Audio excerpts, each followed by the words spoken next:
Hey everyone, welcome again to another episode of Pounds and Inches. I'm Ryan, I'm Bethany. and as you know, if you've been following us, this episode was triggered by losing another pound. Yay! Or an inch. In this case, it was a pound. I am now at 422 pounds.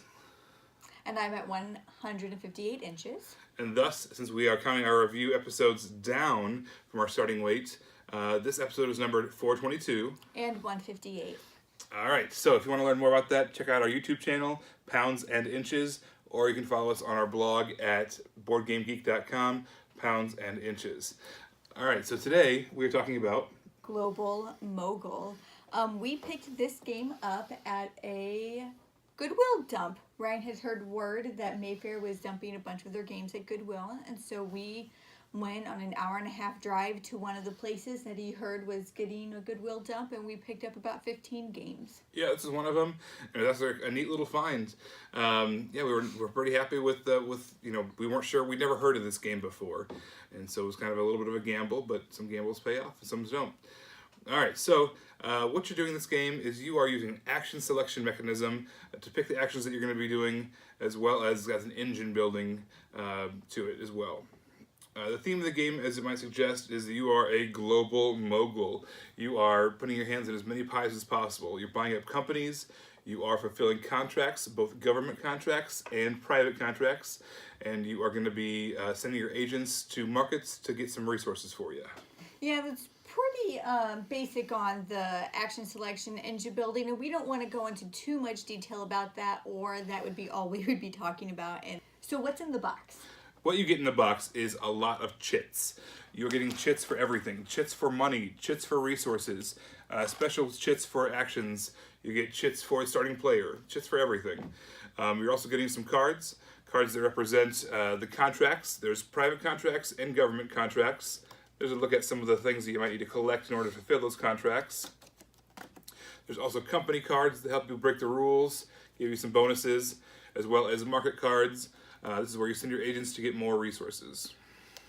Yeah, one of the things I really liked about this game is that every player gets a player board that helps them take their actions. But the thing that's really nice about it, at least that I think so, is it explains basically all of the rules in the game that you would need. And the reason why I like this is it's really annoying when you're playing a game and you only have one rule book and 4 different players wanting to reference that rule book. Well, you have this, and so it's easier to understand what you're going on. You can look something up in between your turns. And I just really appreciated that. Yeah, this game also comes with an advanced version of it. So there's the base game, which basically does the whole game itself. I wouldn't call it an introductory game or anything like that. But then there's the advanced game, which basically adds just a little bit of meat on the bones, a little bit more rules, a little bit more complexity. And if you're into that, that gives you that option as well. And another thing that I enjoyed about this game is I really felt like you were able to see your engine building pay off. It wasn't necessarily that you got turn after turn after turn with your completed engine, but I felt like in that last round, what you were going for, what you're aiming for, finally came to fruition. Yeah, there's a lot of games where you're always wishing, oh man, if I just had one more turn, I could have done all these different actions.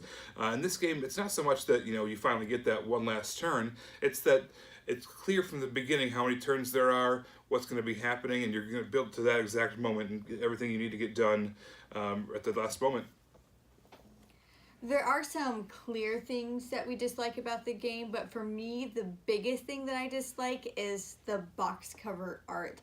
We have a lot of games vying for our attention when we have opportunities to play together. Or buy them, for that matter. Yeah, and so when we see something like this, it doesn't call out to us, it doesn't yell at us, it basically just doesn't get our attention because it's dull. It's a very drab box art design, and they were going for this clear, clean, stark graphic design, both in the cards and the chits and the rules, and just kind of fell flat a little bit. It's just a little bit boring, and when you're playing games, you want to have fun, you want some excitement. And I'm not someone who needs great card art, great board art, any of that kind of stuff, but it can't be boring either. And this kind of was.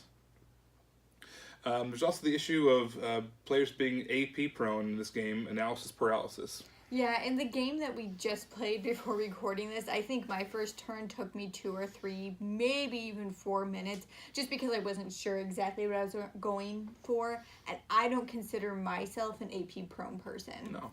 That first half of the game, when you're kind of deciding which direction you want your engine to go, it might take a little bit of time, especially the higher player counts. You might have to factor that into your play time.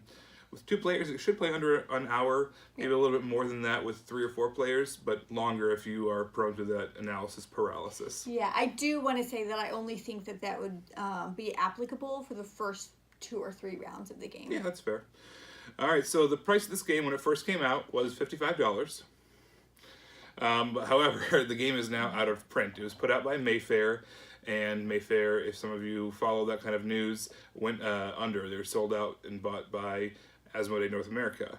So as a result, this is no longer in production.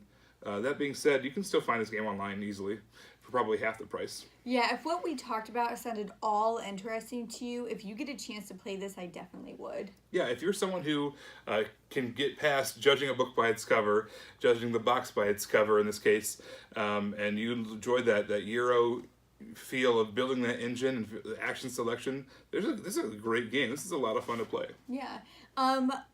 We really love this game. Yeah. We've enjoyed every time we've played it. Whenever it gets out and we finish a game, we like to talk about it, discuss it, notice how one person lost by only 1 point and how she keeps thinking about that during this whole review process. However, it might not stay on our shelf. There's a good chance this game is going to end up on our trade pile depending on what other purchases we make. But really, there's other games vying for our attention, like we mentioned, and this one gets overlooked a lot because of the long setup time and the drab box cover art. Yeah, so that is our take on Global Mogul. And thanks you guys so much for tuning in. Happy to be down a few pounds. Hope to be down some more soon so we can bring you some more content, bring you some more reviews. Like I said, follow us along on Pounds and Inches at either YouTube or on Board Game Geek in the blog section. All right, see you later. Bye, guys.